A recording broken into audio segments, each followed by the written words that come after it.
Bangladesh owns the largest mangrove forest of the world, the Sundarbans, the home of the Royal Bengal tiger.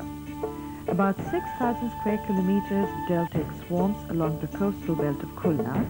The Sundarbans is also the natural habitat of spotted deer,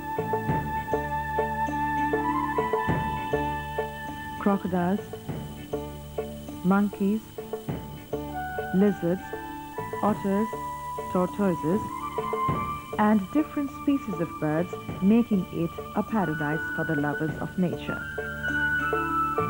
Huron Point,